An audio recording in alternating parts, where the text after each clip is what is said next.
लोगों का एवरेज लगा लीजिए। खैर मकदम है आप सभी का एटीवी उर्दू के इस prime time debate show big bulletin में। आपके साथ मैं हूं समीर अब्बास। केंद्र सरकार के माइनॉरिटी मामलों के मंत्रालय ने 6 एक्सपर्ट्स की एक कमेटी बनाई है। यह कमेटी यह पता लगाएगी कि मुस्लिम हज यात्रियों को दी जाने वाली सब्सिडी व्यवहारिक और असरदार है कि नहीं, यह प्रैक्टिकल है या नहीं है, और इससे कुछ फायदा भी हो रहा है या नहीं। यह सब्सिडी एयर इंडिया के जरिए सस्ती हवाई यात्रा के लिए मिलती है। हाल ही में AIMIM चीफ असदुद्दीन ओवैसी ने भी हज सब्सिडी खत्म करके इस रकम को मुस्लिम लड़कियों की शिक्षा पर खर्च करने की मांग की है। मशहूर गीतकार जावेद अख्तर की भी यही राय है। हालांकि मंत्रालय ने यह बिल्कुल साफ कर दिया है कि यह कमेटी बनाने का मतलब यह बिल्कुल नहीं है कि सरकार हज सब्सिडी को खत्म करना चाह रही है। लेकिन बड़ा सवाल यह जरूर खड़ा हो गया है कि हज पर सब्सिडी ज्यादा जरूरी है या मुसलमानों की तालीम। इसी पर करेंगे अपने तमाम खास मेहमानों से बातचीत, लेकिन सबसे पहले देखिए यह रिपोर्ट।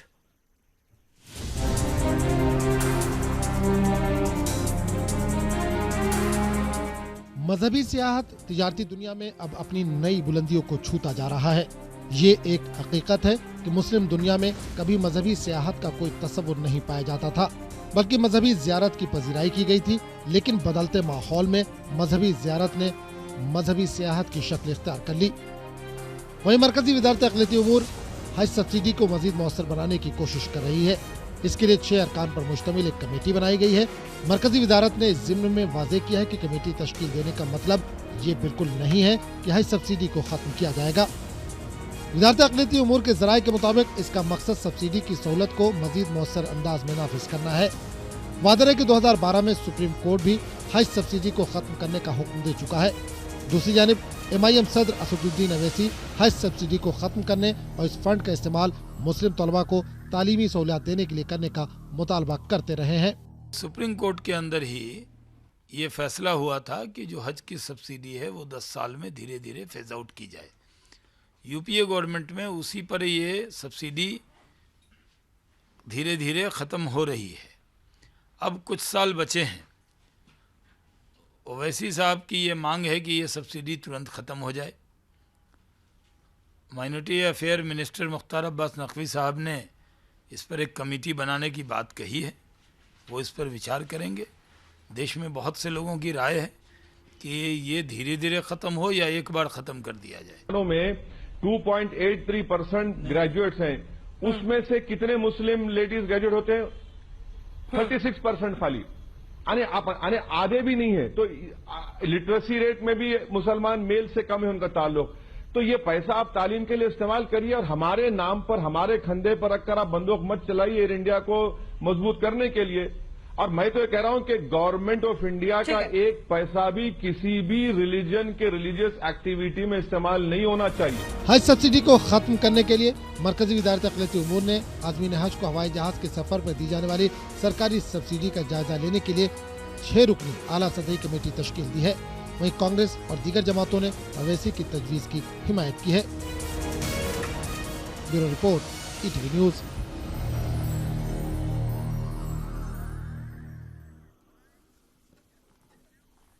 तो हज सब्सिडी ज्यादा जरूरी है या मुसलमानों की तालीम, यह बड़ा सवाल खड़ा हो गया है। इस पर बहस के लिए हमारे साथ तमाम खास मेहमान जुड़ चुके हैं। हमारे साथ सुदेश वर्मा साहब हैं जो कि नेशनल स्पोक्स पर्सन हैं भारतीय जनता पार्टी के।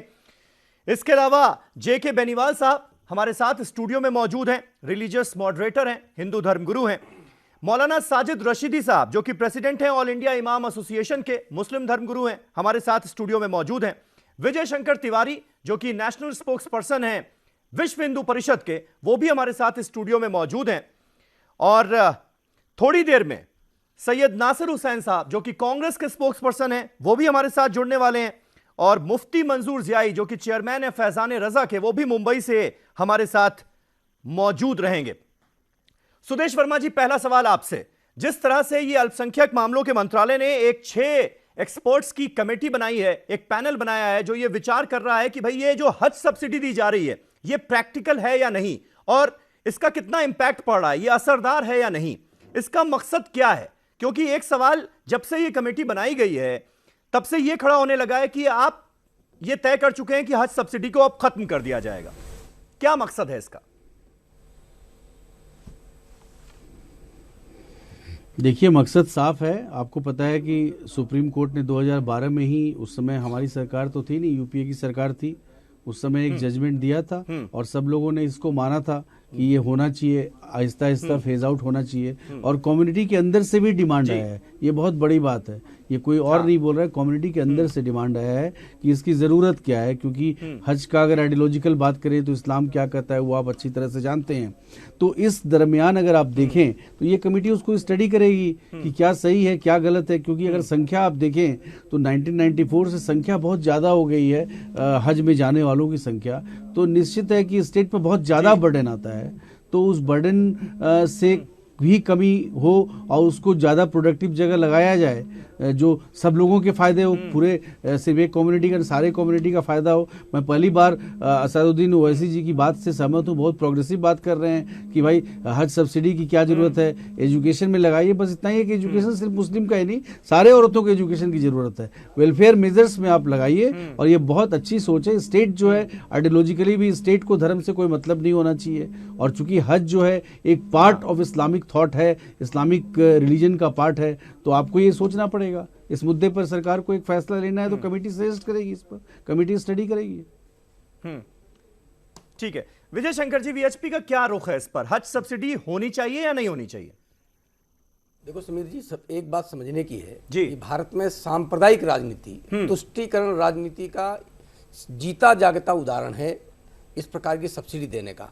हम बहुत समय तक कहते रहे कि अगर सब्सिडी इसमें दी जाती है तो कैलाश मानसरोवर जो जाते हैं उन्होंने कौन सा दोष किया, उन्होंने कौन सा पाप किया हुआ है, उनको क्यों सब्सिडी नहीं दी जाती है? हाँ। तो कुल मिलाकर के ये एक तुष्टीकरण का मामला है और जिसको बंद होना ही चाहिए, क्योंकि वो राशि जो है और सारे कामों में खर्च होनी चाहिए, विकास के कामों में खर्च होनी चाहिए। और ये चूंकि धर्म का विषय नितांत व्यक्तिगत मामला होता है, इसलिए किसी को तो आप आर्थिक सहायता देते हैं और किसी को आर्थिक सहायता नहीं देते हैं, इससे वैमनस्य बढ़ता है। तो आर्थिक सहायता क्यों दी जा रही थी ये भी तो हमें समझना होगा ना। मैंने मुसलमान इस देश में कितना पिछड़ा हुआ है ये किसी से छुपा तो है नहीं। समीर जी, दलितों से ज्यादा पिछड़ा हुआ इस देश का मुसलमान है, समीर जी, आर्थिक रूप से संपन्न नहीं है, इसलिए सब्सिडी दी जा रही थी ना। समीर जी, धर्म का जो विषय है हाँ। वो व्यक्तिगत मामला है, और उसमें आप जो क्या समझते हैं, हिंदू समाज में जो मानसरोवर जाते हैं वो पिछड़े नहीं हैं। हिंदू समाज में जो बहुत गरीब हैं वो नहीं, धर्म का काम नहीं करते हैं। हाँ। तो यानी धर्म का काम करने के लिए वो चाहे हिंदू हो, चाहे मुसलमान हो, चाहे ईसाई हो, यानी सबके लिए एक समान सोच होनी चाहिए। वो उसमें अंतर क्यों है? तो सीधा साधा जो सांप्रदायिक राजनीति का जो चश्मा है उसको अगर उतारना है तो इसके लिए सबको समान रखना पड़ेगा और एक सोच के साथ धर्म की दिशा तय करनी पड़ेगी। बेनीवाल साहब, इस राय से इत्तेफाक रखते हैं आप? देखिए समीर भाई, पॉलिटिक्स की देन है हज सब्सिडी जो अभी तक मिलती आई है। बिल्कुल, मैं आपको कह रहा हूं, मुझे बड़े उस दुख के साथ कहना पड़ रहा है। हाँ। हमारा देश डाइवर्सिटी का है और उस डाइवर्सिटी के बीच में आप ये सब्सिडी की बात जहां तक कह रहे हैं, ओवैसी साहब ने कहा है, मैं इस बात पे तो सहमत हूं, अगर आपने सब्सिडी खत्म करो और एजुकेशन पे लगाओ, लेकिन साथ में एक बात आप मैं कह रहा हूं कि ये बिल्कुल पॉलिटिकली एजेंडा है। कैसे? ये ओवैसी साहब मुझे बताइए, आज हमारे देश में इलेक्शन होते हैं, हाँ। जब जब ऐसे मुद्दे उतर के आते हैं साहब, आपने दिल्ली में देखा साहब मोदी साहब को गाली दे रहे हैं, मोदी साहब को बुरा भला कह रहे हैं, बिहार में आपने देखा, उदाहरण है आपके साथ। ओवैसी साहब अभी ये कह रहे हैं कि सब्सिडी ज्यादा जरूरी है या मुसलमानों की तालीम ज्यादा जरूरी है, हमें हज के लिए सब्सिडी नहीं दो, लेकिन हमारी बच्चियों को पढ़ाई का इंतजाम कर दो, तो इसमें क्या बुरा है? ओवैसी साहब का दूसरा मतलब समझ लीजिए, क्या सुप्रीम कोर्ट ने 12 से आपने सब्सिडी 850 करोड़ से लेके 450 करोड़ आ गई आज के डेट में। सुप्रीम कोर्ट ने ऑर्डर ऑलरेडी कर रखा है, वो तो सब्सिडी खत्म होनी है, कमेटी बना के हो वैसे हो। लेकिन देखिए साहब, मैं कह रहा हूं वक्त है ना, लेकिन हम सनातन धर्मी होके आप हमारे कुंभ के अंदर जाइए, हमें कुंभ के अंदर जगह लेने के भी हमें पैसे देने पड़ते हैं, टेंट हम अपना लगाते हैं, पैसे हम अपना खर्च करते हैं। वही कल को तो वाटिकन जाने के लिए क्रिश्चियन मांगेंगे, हम सनातन धर्मी हम कहेंगे हमें भी दिए हज जाने। अरे भैया, इस देश में गरीबी हर धर्म में है, हम किसी हज कमेटी के लिए वो नहीं है। और दूसरा लीजिए, एक हाथ से लेना एक हाथ से देना। एयर इंडिया के अंदर 65,000 की टिकट दी जाती है और आप 28,000 वो अलग मुद्दा, उस पर भी मैं आऊंगा। क्यों नहीं? आपने सऊदी अरब से एग्रीमेंट कर रखा है, इधर एयर इंडिया से एग्रीमेंट कर रखा है, एग्रीमेंट को खत्म करिए। अगर आपने वाकई में सब्सिडी देनी है, किसी हज यात्री को देना है, फ्री में भेजिए ना आप एयर इंडिया को, जहाजों को भेजिए आप। मौलाना साजिद रशीदी, आपसे मैं जानना चाहूंगा, जो ये सवाल बार बार उठता है और आज भी इस बहस में उठ ही गया कि भाई हिंदू तीर्थयात्रियों को जब तीर्थयात्रा के लिए कोई सब्सिडी नहीं मिलती सरकार की तरफ से, तो मुसलमानों को क्यों किसी सब्सिडी की जरूरत है हज के लिए? देखिए, एक चीज यहाँ क्लियर हो जाना चाहिए। कई बार ऐसा होता है कि धर्म का जब नाम आता है तो कुछ लोग उत्तेजित हो जाते हैं। हाँ। इस धर्म के साथ ऐसा क्यों, इस धर्म के साथ ऐसा क्यों नहीं, ये समझने की जरूरत है। हज सब्सिडी कोई आज से नहीं दी जा रही है। जब से देश आजाद हुआ है, जब से हिंदुस्तान का लॉ बना है, जब से ये सब्सिडी दी जा रही है जी। लेकिन सुप्रीम कोर्ट ने जो आदेश दिया था कि भाई ये सब्सिडी खत्म कर दी जाए, हाँ, उसके पीछे लॉजिक क्या है? आपने पूरे उसको जजमेंट को नहीं पढ़ा? पढ़ा है मैंने। उन्होंने ये कहा है, जस्टिस आफ्ताब आलम का ये कहना था इसी जजमेंट में, क्योंकि इस्लाम में ये साफ लिखा गया है कि अगर आप इस काबिल हैं, अगर आपके पास इतनी दौलत है कि आप आसानी से जा सकते हैं हज के लिए, तभी आपका हज कबूल है। नहीं, अगर आपकी हैसियत है हज के लिए, तभी आप हज के लिए जाएं, तभी कबूल है। वो पॉइंट जो मैं बताना चाह रहा हूं उसको सुन लीजिए। जी बताइए। इस्लाम में गवर्नमेंट से ये सब्सिडी लेना नाजायज नहीं है। सबसे पहले तो मैं आपको क्लियर कर दूं, हज के नाम पर जो मुसलमान को सब्सिडी दी जा रही है ये नाजायज नहीं है इस्लाम में। ओवैसी साहब भी समझ लें या दूसरे सब लोग समझ लें, नाजायज के नाम पर इसको खत्म करना कहीं से भी जायज नहीं होता। समझे नहीं? आफ्ताब आलम साहब ने, ये जो भी जस्टिस साहब थे जो फैसला दिया 2012 में, उनका लॉजिक ये भी था कि आप एयरलाइंस को ओपन टेंडर कीजिए। ये भी बाकायदा फैसले में लिखा हुआ है, आप उसको देखिए। सब्सिडी के नाम पर ठीक है हमें, लेकिन उन्होंने ये भी तो कहा था ना जजमेंट में कि हज तभी मुकम्मल है जब अपने पैसे से किया ये उनकी नॉलेज, ये मैं कह देना चाहता हूं कि जस्टिस आफ्ताब साहब की नॉलेज यहां तक कम रही क्योंकि इस्लाम में सब्सिडी नाजायज नहीं है, सब्सिडी जायज है। मुफ्तियों का फतवा है बाकायदा इस पर। दूसरे ये है कि दूसरे धर्मों को भी सब्सिडी दी जाती है किसी न किसी बहाने से, बहुत सारे उदाहरण इसके देश में हैं। जब सबको दी जाती है तो हमें अगर दी जा रही है, लेकिन सवाल यह है कि मुसलमान का नाम आते ही कुछ जमातें खड़ी हो जाती हैं कि साहब मुसलमान को क्यों, लेकिन वो ये नहीं कहती कि सच्चर कमेटी की जो रिपोर्ट है और मुसलमान अति पिछड़ा है और सबसे निचली जिंदगी जी रहा है, ये लोग कभी ये नहीं कहते कि मुसलमान के उत्थान के लिए, मुसलमान को बढ़ाने के लिए गवर्नमेंट को ऐसा करना चाहिए। मैं पूछना चाहता हूं गवर्नमेंट से, मुख्तार अब्बास नकवी साहब से, माइनॉरिटी फाइनेंस कारपोरेशन हुआ करता था यूपीए के जमाने में, कांग्रेस के जमाने में, आज उसका अभी तक पता नहीं कि माइनॉरिटी फाइनेंस कारपोरेशन कहां है। 5,000 करोड़ का बजट हुआ करता था। आप सब्सिडी पर बहस करने जा रहे हैं, कहीं आपका मुद्दा यूपी इलेक्शन तो नहीं है? सब्सिडी पर क्यों बहस करना चाह रहे हैं आप? सब्सिडी को क्यों ला रहे हैं आप? नहीं, ये कैसे रशीदी साहब, लेकिन ये कैसे यूपी इलेक्शन अगर सरकार के नजरिए में होता कि यूपी इलेक्शंस आने वाले हैं, तब तो सरकार इस पे बिल्कुल हाथ नहीं लगाती कि सब्सिडी खत्म होने की बात, इससे तो मुसलमान नाराज हो सकता है। समीर भाई, यूपी में 130 सीटें ऐसी हैं जहां पर मुसलमान तय करता है, जीत और हार का जो फासला होता है उसमें उसकी बड़ी पूछ होती है। तो ऐसे में तो फिर सरकार को छूना ही नहीं चाहिए था। समीर भाई, मुसलमान कहां कह रहा है कि सब्सिडी खत्म करो? हाँ, मुझे बताइए ना।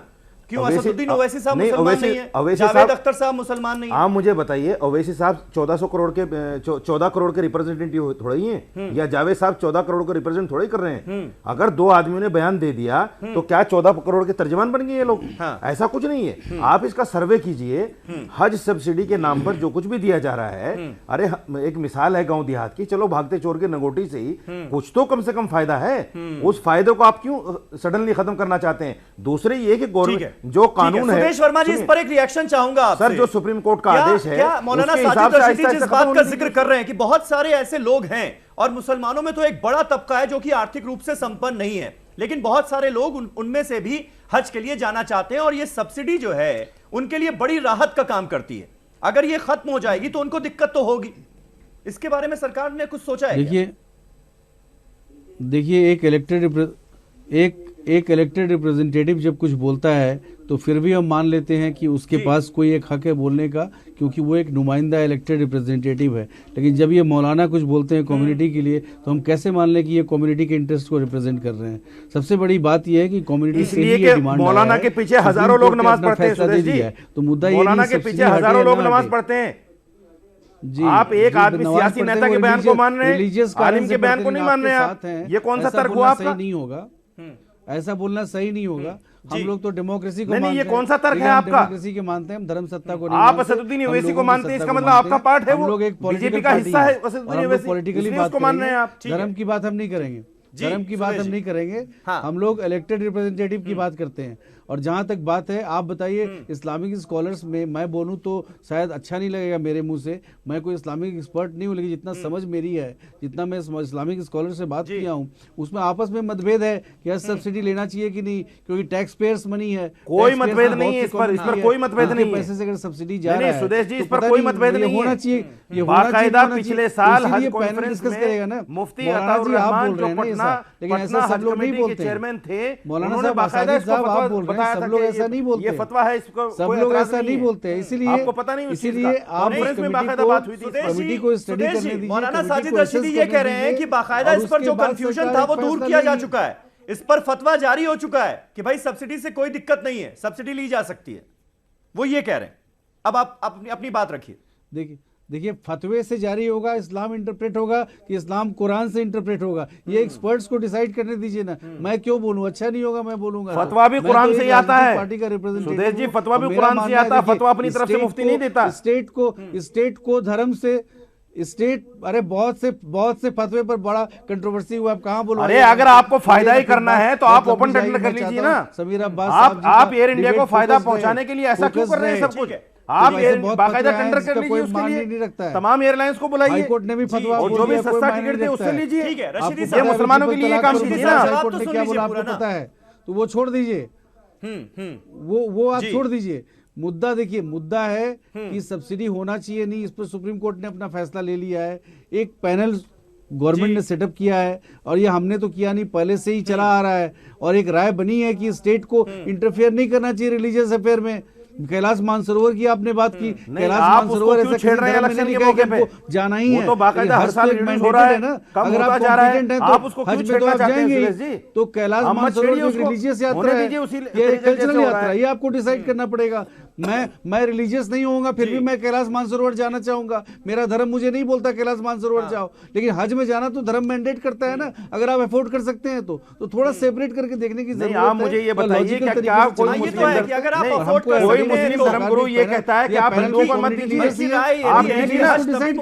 अरे जो आदमी 4 धाम जाता है दीजिए उसको सब्सिडी, कौन मना कर रहा है आपको? ठीक है, आप खुद देना नहीं चाहते उनको। अब्बास साहब अगर जब मेरी सुनेंगे तो मैं इसका मतलब पूरा देश सब्सिडी का ही देश हो जाएगा। सामने 2 सब्सिडी देंगे तो फिर और एक तो मुस्लिम हमारे जो जज थे सुप्रीम कोर्ट के, उन्होंने फैसला दिया है, और उसमें ये जजमेंट में कहा गया है आगे देखिए, मैं बेंच थी पूरी, उसमें हिंदू जज भी थे, मैं दोनों तरह का मुस्लिम जज भी थे। मैं सुप्रीम कोर्ट की भी बात कर रहा हूं। मैं आपको रशीद साहब को करेक्ट कर दूं, फिरंगी महल के प्रेसिडेंट ने उन्होंने साहब कहा है कि हमारे कुरान शरीफ में लिखा है कि ये अगर हज करने जाना है तो पुण्य अपने पैसे से लगेगा। और ये हर जगह है, हर धर्म में, हमारे धर्म में भी है। अगर हम लोग जाते हैं हज अपने धार्मिक स्थानों पे तो अपने पैसे से जाते हैं। ये हमारा ही पैसा है, और आपका पैसा सब्सिडी अलग चीज है। सब्सिडी के नाम पे जो पैसा लौटाया जाता है हमारा ही पैसा है। पैसे की बात नहीं कर रहे हम, सब्सिडी की बात कर रहे हैं। 6 महीने पहले पैसा जमा कर देते हैं। ऐसा है, हम 6 महीने पहले पैसा जमा कर देते हैं, आपको पता नहीं है? ज्यादातर मुस्लिम महीने पहले हम पैसा जमा कर देते हैं, हज की सब्सिडी वही पैसा हमारा घूम के आता है। आप मुझे बताइए, जब मुस्लिम संगठन खिलाफ है तो आप मुझे बताइए। देखिए ओवैसी साहब ने एक बात बड़ी अच्छी कही है, भाई इस पैसे को आप किसी एजुकेशन, आप मुझे बताइए, लेकिन ये सब्सिडी का पैसा किसी एजुकेशन के काम में लगेगा, क्या गारंटी? अरे साहब, पेट्रोल के डीजल नहीं तो कहां से आ जाएगा? पेट्रोल में डीजल में सब्सिडी खत्म कर रहे हैं आप, हर जगह सब्सिडी खत्म कर रहे हैं आप, गैस की सब्सिडी खत्म कर रहे हैं। अरे भैया यहां भी सब्सिडी खत्म, क्या वहां पे क्या आप सारे धर्म के किसान नहीं है? हिंदू मुस्लिम सिख किसान नहीं है? अरे सर, आप मान लीजिए ना कि हमें भी दीजिए, देखिए आप मान लीजिए ना कि हमें भी दीजिए। ठीक है, ये तो वो बात हुई कि अगर मैं अंधा हूं तो दूसरा भी अंधा होना चाहिए। आप धर्म के हिसाब से क्यों दे रहे हैं? आप मांगिए ना, सरकार से नहीं, धर्म के हिसाब से नहीं होनी चाहिए। धर्म के हिसाब से सब्सिडी नहीं होनी चाहिए। कमेटी को भी मैं कहना चाहूंगा कि आप इसको कंसीडर करें और सब धर्मों को लेकर उसके हिसाब से सब्सिडी। ठीक है, बिल्कुल ठीक बात। नासिर हुसैन साहब हमारे साथ जुड़ चुके हैं, कांग्रेस पार्टी के स्पोक्सपर्सन। नासिर हुसैन साहब, क्या अब जिस तरह से सरकार ने एक एक्सपर्ट कमेटी का पैनल बनाया है, एक्सपर्ट्स का पैनल बनाया है कि भाई हज सब्सिडी कितनी प्रैक्टिकल है, कितना इसका इंपैक्ट हो रहा है, नहीं, आपके हिसाब से यूपी इलेक्शंस के ठीक पहले इसे आप सरकार का एक बोल्ड स्टेप मानेंगे कि भाई कम से कम वोट बैंक की चिंता ना करते हुए जो सही है गलत है, कम से कम सरकार सोच रही है, इस पर एक बोल्ड स्टेप लेने की तैयारी हमें दिख रही है?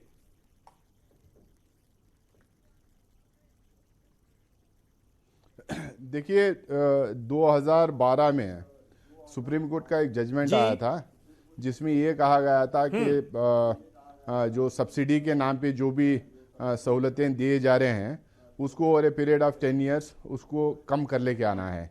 2012 से जबकि जो सरकार थी लगातार उस चीज़ को कम करने की कोशिश की है। साथ में एक कैबिनेट की सब कमेटी जो सेटअप की गई थी उसके जो रिकमेंडेशंस थे उस रिकमेंडेशंस को इम्प्लीमेंट करने की बात कही गई थी। इसमें दो पहलू इसके ये हैं। एक पहलू ये है कि जो उन्होंने जो सब्सिडी दी जा रही है करके बोल के जो देश भर में कुछ पार्टियां पोलराइजेशन क्रिएट करने की कोशिश कर रहे हैं उसको सीधा सीधा जो है उन लोग को समझना चाहिए ये सब्सिडी और जो हायर फेयर जो फ्लाइट्स में दिया जा रहा था हज यात्रियों का उसमें दोनों में जो है एक मेल होना चाहिए, क्योंकि एक मोनोपोली है कि गवर्नमेंट ऑफ इंडिया के फ्लाइट से ही यात्री जाएंगे सऊदी के लिए हज पे जाएंगे, तो इसलिए एक हायर फेयर सेट किया गया था। उसका जो उस फेयर के लिए कुछ पैसा जो सरकार से जा रहा था उसको सब्सिडी मानी जाती थी। इनफैक्ट क्या है बात, अगर आप ग्लोबल टेंडर करेंगे या नहीं तो अगर आप हज यात्री को ये ऑप्शन देंगे, भाई आप किसी भी आप फ्लाइट से जा सकते हैं। जैसा अब मैं बैंगलोर से दिल्ली आया 2 दिन पहले, मुझे एक ऑप्शन है कि मैं किसी भी फ्लाइट से जाऊंगा, मैं चाहे एयर इंडिया से जाऊं मैं या प्राइवेट फ्लाइट से जाऊं या किसी और फ्लाइट से भी जाऊं। इस तरह का एक ऑप्शन अगर दिया जाएगा, अब उसमें सब कमिटी ने ये रिकमेंडेशन किया है कि हज फाइनेंस ये जो सुझाव आप दे रहे हैं 10 साल तक आपकी केंद्र में सरकार रही, आपने क्यों नहीं सोचा जहां पे क्यों नहीं सोचा कि हज सब्सिडी के नाम पर छलावा किया जा रहा है, एक तरह से खरीद सकते हैं, फायदा कुछ हो नहीं रहा है मुसलमानों का और तोहमत और लग रही है कि सब्सिडी मिल रही है हज पर। आपने क्यों नहीं कोशिश की कि इसको खत्म किया जाए और जो सही रास्ते हैं उसको अख्तियार किया जाए? क्यों नहीं कोशिश की आपने? एक्चुअल वही बोल रहा हूं मैं,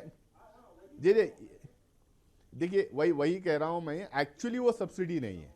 अगर उसको ढंग से हम स्ट्रीमलाइन कर देंगे, ना तो सरकार को सब्सिडी देना पड़ेगा, ना ही ये इस तरीके का तोहमत लगेगी, ना ही इस तरीके का देश में पोलराइजेशन होगा। और जो मुसलमानों को कहे जाता है अगर आप अफोर्ड कर सकते हैं हज पे जाने के लिए तो जब भी आप जाएंगे, और वो अफोर्डेबल प्राइसेस जब उनको होगा तो किसी की जरूरत ही नहीं होगी उनको मदद करने की। तो मुझे लग रहा है कि सुदेश वर्मा जी आपका एक रिएक्शन सब कमिटी की आप ऐड करना चाह रहे थे कुछ इस पर, इन टोटो वो इंप्लीमेंट क्या कांग्रेस पार्टी की जो यूपीए की सरकार थी जो नीति उसकी हज सब्सिडी पर थी उसी को आगे बढ़ाया जा रहा है या फिर कुछ चेंज है?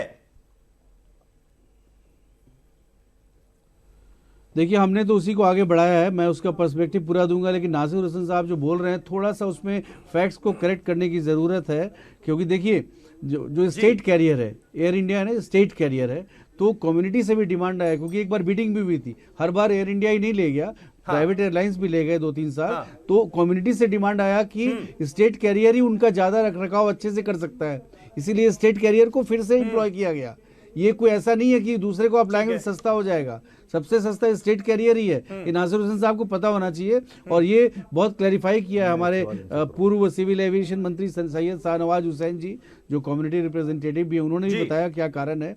और दूसरी बात है, हमने तो उसी पॉलिसी को कंटिन्यू किया। अभी क्यों मुद्दा आया? मुद्दा इसलिए आया कि अभी सऊदी अरेबिया ने कोटा और बढ़ा दिया है, ऑलरेडी बहुत ज्यादा लोग जा रहे हैं और कोटा बढ़ा दिया है, तो ऐसे समय सरकार क्या करे, इसके लिए कमेटी सेटअप किया गया है। एक प्रोवोकेशन है, कोई यूपी का चुनाव जो है कोई प्रोवोकेशन नहीं है, ये चुनावी हर चीज को चुनावी चश्मे से न देखें। एक समस्या आती है, उस समस्या को कैसे हल किया जाए उसका सोल्यूशन खोजने का प्रयास है सरकार का। कृपया इतना तो कंसीड करें। ठीक है सुदेश जी एक छोटा सा यहां पर ब्रेक लेना पड़ेगा। नासिर हुसैन साहब मैं आऊंगा आपके पास। मुफ्ती मंजूर जियाई भी हमारे साथ मुंबई से जुड़ने वाले हैं, हाजी अली दरगाह से भी जुड़े हुए हैं, फैजान रजा के चेयरमैन हैं, वो भी हमारे साथ इस बहस का हिस्सा होंगे। एक छोटा सा ब्रेक ले रहे हैं, ब्रेक के बाद यह सवाल जरूर उठेगा कि भाई सब्सिडी जो है वो ज्यादा जरूरी है मुसलमानों की तालीम, और क्या गारंटी कि अगर सब्सिडी खत्म होती है तो ये सब्सिडी के पैसे जो है ये मुसलमानों की तालीम के लिए ही खर्च किए जाएंगे। तो हज की सब्सिडी ज्यादा जरूरी या मुसलमानों की तालीम, ये हमारा आज का सवाल। हमारे साथ तमाम खास मेहमान बने हुए हैं और मुफ्ती मंजूर जई साहब भी मुंबई से हमारे साथ इस वक्त जुड़ चुके हैं, फैजान रजा के चेयरमैन। मुफ्ती मंजूर साहब मैं आपसे जानना चाहूंगा, आप थोड़ी देर से जुड़ पाए डिस्कशन में, लेकिन बात यही हो रही थी हज सब्सिडी को लेकर, और जावेद अख्तर साहब का बयान भी आपने सुना होगा, उन्होंने कहा कि यह सब्सिडी तो बहुत पहले खत्म कर दी जानी चाहिए थी। इत्तेफाक रखते हैं आप इस बात से कि हज सब्सिडी खत्म होनी चाहिए? समीर भाई, मैं बताना चाहूँगा कि पिछले 70 सालों से सिर्फ़ और सिर्फ हमें हमारी हुकूमत के ज़िम्मेदारों ने सब्सिडी का लॉलीपॉप दे रखा है। उस सब्सिडी से मुसलमानों का कोई ज़ाती फ़ायदा होता नहीं है, बल्कि उसका इस्तेहसाल होता है। तमाम मुसलमानों का इस्तेहसाल हो रहा है। मैं as a Mufti, as a आलिम कहना चाहूँगा कि हिंदुस्तान में उन चीज़ों पर तवज्जो दी जानी चाहिए थी कि भाई वो रकम जो करेंसी चेंज के वक्त में मिलती है, वो रकम जो वहाँ पर रूम्स जो अपॉइंट किए जाते हैं, रूम लिए जाते हैं, उसके लिए जो अलग से पैसे बचाए जाते हैं, उन पर हमारी तवज्जो नहीं है। हमें सबसे पहले मुख्तार अब्बास नकवी साहब से मैं कहना चाहूँगा, आपके टेलीविज़न के माध्यम से, हमारे दोस्त भी हैं वो, मैं उनसे कहूँगा कि साहब इसको फ़ौरन ख़त्म करवा दो, क्योंकि वो सरकार तो ना कर सकी जो सालों साल में हमें सिर्फ लॉलीपॉप दे करके इंतज़ार करवाती रही, और आपने भी उसी लॉलीपॉप का दामन पकड़ रखा है, उसकी तिनके को पकड़ रखा है। आप उसे फ़ौरन हटा दो। हमें सिर्फ और सिर्फ हमारी तालीमी लियाकत के साथ साथ हमें वो चीज़ें दो जो हमारी हैं। औकाफ हमारा है, हमें वो दे दो, हमें किसी सब्सिडी की जरूरत नहीं है। ज़ई साहब, आप ये कह रहे हैं कि ये सिर्फ लॉलीपॉप था, हज सब्सिडी से मुसलमानों का कोई फायदा नहीं होता था? मैं ये समझता हूं कि कोई फायदा नहीं है, सिर्फ ये सारे फायदे एयरलाइंस को फायदा पहुंचाने के लिए हुकूमत ने करके रखा था। ये सारे फायदे एयरलाइंस को पहुंचाए जा रहे थे, ना कि हमारे लोगों को कुछ से कोई फायदा हासिल हुआ है। हम उम्रा करने के लिए भी जाते हैं। आप ये बताएं, 1,70,000 का जो बजट बना रखा है, इतने अखराजात हैं। आप इसे कहेंगे, हमारे किसी काबिल दोस्त ने, मैंने सुना, कहा कि भाई दोगुना हो जाएगा अगर ये हज का मामला। क्या ये दोगुना फैसिलिटी हमें मिल रही है? हमें ऐसी दोगुनी फैसिलिटी नहीं चाहिए। वजह यह होती है, शरई तकाजे के अंदर में वो लोग शामिल होते हैं, हज वाले, वो हज कर सकते हैं जिनके पास माल हो, और माल वाला ही हज करने के लिए जाता है। तो माल वाले को आप कौन सी सब्सिडी दे रहे हैं भाई? हम माल वालों को सब्सिडी चाहिए नहीं। ठीक है, साजिद रशीदी साहब आप बैठे हैं, वो उनसे पूछिए कि वो हज करने के लिए जा रहे हैं, उन्हें सब्सिडी की जरूरत है? हाँ। जो पैसे वाले लोग बैठे जिन पर हज फर्ज हुआ है, क्या उनको सब्सिडी की जरूरत है? कोई सब्सिडी नहीं चाहिए हमें आपसे। हमें अगर देना ही चाहते हैं तो हमारे औकाफ की जमीनें दे दें। अगर आप वो लॉलीपॉप देना चाहते हैं तो उस पैसे को हमारी कौम के लोगों के लिए वक्फ कर दें। हमें किसी सब्सिडी की कोई जरूरत नहीं है। मैं अपील करूंगा समीर भाई आपके माध्यम से, और कहना चाहूंगा हुकूमत के तमाम जिम्मेदारों से कि सब्सिडी का खत्म करें आप। हमें कोई सब्सिडी नहीं चाहिए, बिल्कुल बिला नोक झोंक कहूंगा। सुदेश वर्मा जी, हमें किसी सब्सिडी, सुदेश वर्मा जी, क्या आप इस बात को मानते हैं कि ये जो हज सब्सिडी दी जा रही थी, ये लॉलीपॉप की तरह ही थी? फायदा कुछ हो नहीं रहा था, तोहमत और लग रही थी, और एक तरीके से इस सब्सिडी के जरिए कहीं ना कहीं ये सब्सिडी जो है मुसलमानों के नाम पर दिखाई तो जा रही थी, लेकिन जा रही थी एयर इंडिया के पास। एयर इंडिया को उबारने की कोशिश का एक हिस्सा थी। देखिए ऐसा भी एक ओपिनियन आया है जो काफ़ी लोगों ने इसको बताया है। लेकिन देखिए, आप अगर हमारे तरह से सोचिए तो हम अपीजमेंट में विश्वास नहीं रखते, हम एम्पावरमेंट में विश्वास रखते हैं। मुसलमानों को भी हिंदुओं की तरह ही जो गरीब हैं, एम्पावरमेंट चाहिए, उनको भी नौकरियां चाहिए, रोजगार के साधन चाहिए, अच्छी तालीम चाहिए। किसको नहीं चाहिए बताइए? जो गरीब है उसको ये चाहिए। तो एक सिटीजन जो है, हम सिटीजन सेंट्रिक राजनीति कर रहे हैं, हम हिंदू और मुसलमान की राजनीति करने के लिए नहीं आए हैं। जो 2014 का मैंडेट मिला है नरेंद्र मोदी जी को, वो विकास के लिए मिला है, और सबका साथ सबका विकास के लिए मिला है। तो ये देखना पड़ेगा कि आप किस तरह से राजस्व को खर्चा करें जिससे मैक्सिमम लोगों का फायदा हो। तालीम की बात जो है ये बहुत अच्छी बात है, क्योंकि एजुकेशन पे बहुत कम खर्चा होता है। अगर पैसा आएगा तो एजुकेशन पर ज्यादा खर्चा बढ़ेगा, हेल्थ पर ज्यादा खर्चा बढ़ेगा, तो लोगों को फायदा होगा। सिटीजन की तरह हिंदू को भी फायदा होगा, मुसलमान को भी फायदा होगा। हम कांग्रेस की तरह नहीं करते कि मुसलमानों को सबका हक है। सिटीजन जो भी है, सरकार पर, कांग्रेस पार्टी पर हमेशा से ये अपीजमेंट का आरोप लगता आया है। आपको लगता है कि आपको इस मामले पर जवाब देना चाहिए? क्योंकि हालत देखिए क्या है मुसलमानों की। मैं डेटा देख रहा था, डराने वाला आंकड़ा है। 2.83% मुसलमान ही इस देश में ग्रेजुएट हैं, और उसमें अगर मुस्लिम महिलाओं की शिक्षा का आंकड़ा आप देख लें तो सिर्फ उसमें 36% मुस्लिम लेडीज ही ग्रेजुएट हो पा रही हैं। यह आंकड़ा है। तो क्या वाकई सिर्फ अपीजमेंट ही हुआ है क्या मुसलमानों का? एम्पावरमेंट के बारे में किसी ने सोचा ही नहीं अब तक? नहीं, आपकी अगर आंकड़े में ले लूं और सुदेश वर्मा जी की बात में मान लूं, तो सुदेश वर्मा जी अपनी बात को खुद ही कॉन्ट्रडिक्ट कर रहे हैं। अगर वाकई में अपीसमेंट था तो ये हालत नहीं होना चाहिए था। वाकई में अपीसमेंट था तो जिस तरह का डेटा आप दे रहे हैं वो नहीं होना चाहिए था। अपीजमेंट ये वर्ड इतना अब्यूज्ड है, क्योंकि आपने बेसिक चीज पर नासिर साहब ध्यान नहीं दिया ना, अपने पढ़ाई पर ध्यान नहीं दिया। देश में अब्यूज करके हज पर सब्सिडी देना ज्यादा मुनासिब लगा। हिंदुस्तान में जो समाज को डिवाइड करने का इन्होंने जो लगातार कोशिश की हर जगह टोकनिज्म किया है आपने। ये क्या बोल रहे हैं आप? अगर मुसलमान आज बैकवर्ड है, गरीब है, तो आप जिम्मेदार हैं। आपने 60 साल हुकूमत की है मुसलमानों से वोट लेके। तालीम की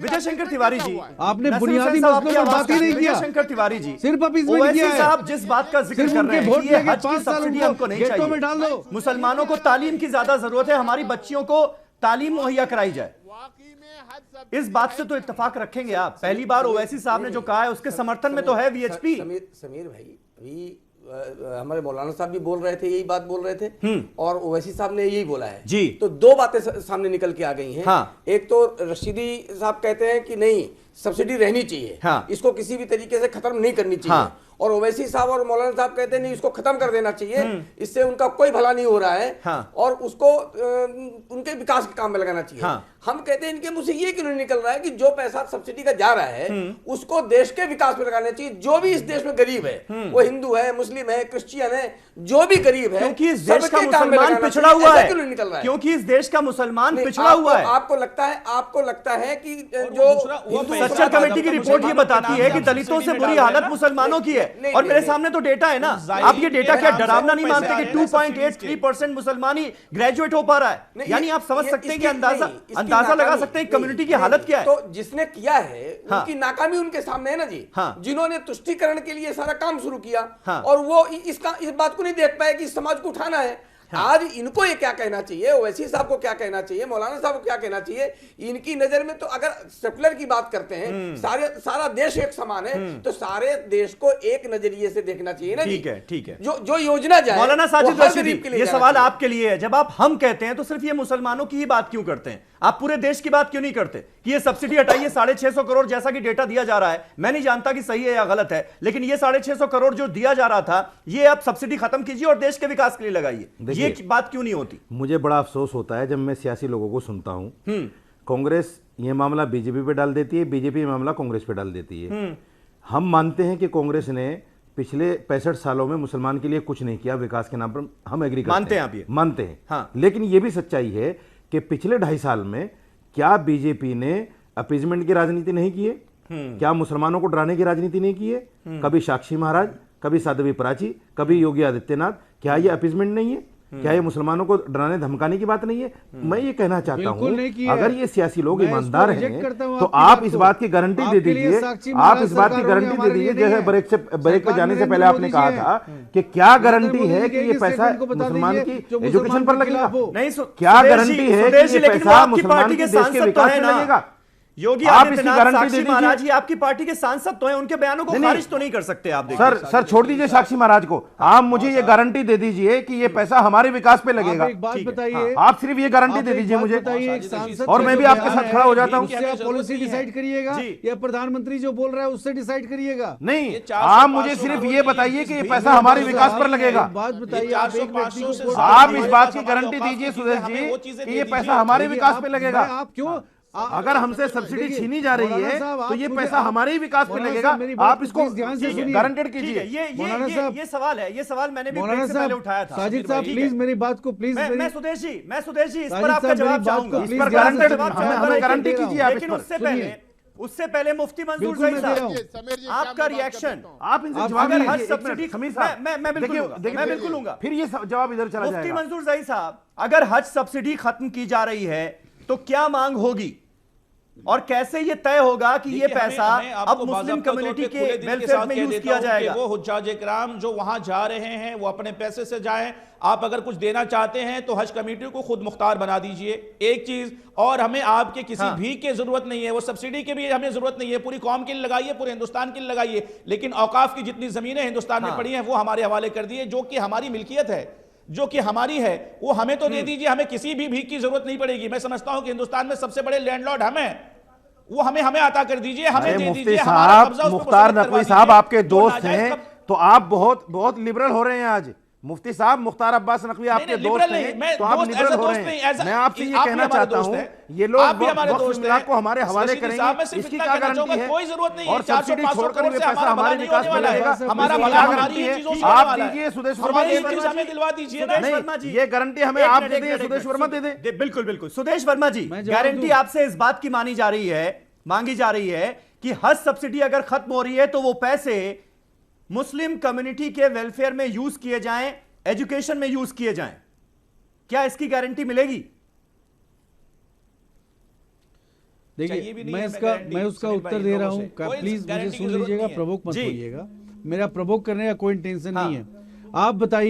आप बताइए कि हम तो पूरे हिंदुस्तान की बात कर रहे हैं और आप सिर्फ एक सूबे की बात कर रहे हैं। हम 1.5 ट्रिलियन बजट की बात कर रहे हैं, उस पर मुसलमान का क्यों नहीं हो? आप क्यों 600 करोड़ की बात कर रहे हैं? 600 करोड़ में क्यों सीमित है? ये मनमोहन सिंह के आप पॉलिटिक्स पे मत आइए कि मुसलमानों का पहला राइट है। आप सियासी जवाब दे रहे हैं उसका, आपको गारंटी देने में क्या बुराई है भाई? सिटीजन है सुदेश जी, आपको गारंटी देने में क्या बुराई है? आप इसका सियासी जवाब दे रहे हैं। अगर आप ये सियासी जवाब नहीं चाहिए, तो आप एक नया चीज, ये सियासी जवाब सुनते हुए 17 साल हो गए हमें। नहीं, हमें 17 साल हो गए सियासी जवाब उतने से आप खुश हैं? आप हमें जवाब दीजिए, ये पैसा आपके वेलफेयर में लगेगा। अरे हम तो ज्यादा की बात कर रहे हैं। कौन सी बात हो रही है? आप में एजुकेशन बढ़े, आप गोल गोल हमारे एक्सपेंडिचर बढ़े, वो जरूरी नहीं है, मुसलमानों की तालीम हिंदुओं ज्यादा को भी जरूरी है। फायदा हो, अनपढ़ शिक्षित हो, गरीब आदमी गरीबी रेखा से अरे सब्सिडी आप मुझसे छीन रहे हो, पैसा हिंदुओं के आपको खाने में लगेगा। ये कौन सी बात हो गई भाई? सब्सिडी मुझसे छीन रहे हो, किसी से नहीं हक छीन मेरा ले रहा रहे है हैं और आप दूसरे के ऊपर खर्च छीन करेंगे। रहा है। ये तो इस कोई तरह जवाब का नहीं भ्रम हुआ मत आपका।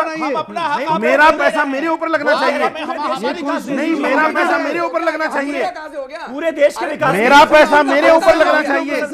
अगर हज सब्सिडी छीनी जाती है, की कमाई का पैसा आपका हज नहीं, सब्सिडी आपकी कमाई कहाँ से? आपका हक कहाँ से हो गया? आपका हक कहाँ से हो गया? वो सारे देश की गाड़ी कमाई का पैसा है, आपका हक कहाँ से हो गया? तो मेरे ऊपर लगना चाहिए। ओवैसी साहब ने भी यही मांग की है। जो भी जरूरी, आप अगर उनका समर्थन करते हैं तो उनका बयान सुन लीजिए दोबारा। ठीक है, बेनीवाल साहब एक रिएक्शन। समीर साहब मैं तो सीधी बात कहूंगा, एक कमेटी बनाई है। अरे सारे मुस्लिम संगठन सब कह रहे हैं कि हमें नहीं चाहिए खैरात, तो जाइए ना सारे के सारे संगठन, मुस्लिम संगठन के प्रतिनिधि जाके गारंटी तो दे दो कि मुसलमानों की तालीम में। अरे साहब लिख के दे दे, गारंटी दे दीजिए, फिर कमेटी भी अपना फैसला सुनाएगी। अब अभी हमारा एजुकेशन में, अरे मदरसों में ले ले, किसी कहीं ले ले, लेकिन कमेटी फैसला करेगी ना। वो तो वो जो कमेटी बनाई गई, गवर्नमेंट ने बनाई है, वो फैसला लगी। लेकिन आप लोग लिख के दीजिए, लेकिन ऐसा नहीं चलेगा। हालात क्या हमें पता है ना,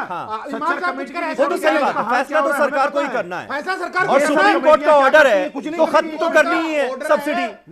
10 साल में फेज आउट तो होनी ही है, इसमें भी कोई शक नहीं है। 450 करोड़ आज की डेट में वो खत्म होने हैं। ठीक है, आप लिख के देके आइए। ठीक है, रशीद साहब कमेटी हमें पता है। ठीक है, ठीक ये भी एक लॉलीपॉप है। डॉक्टर नसीर हुसैन, ठीक है रशीदी साहब, नसीर हुसैन साहब, क्या ये गारंटी सरकार की तरफ से मिलनी चाहिए जिसका जिक्र हो रहा है?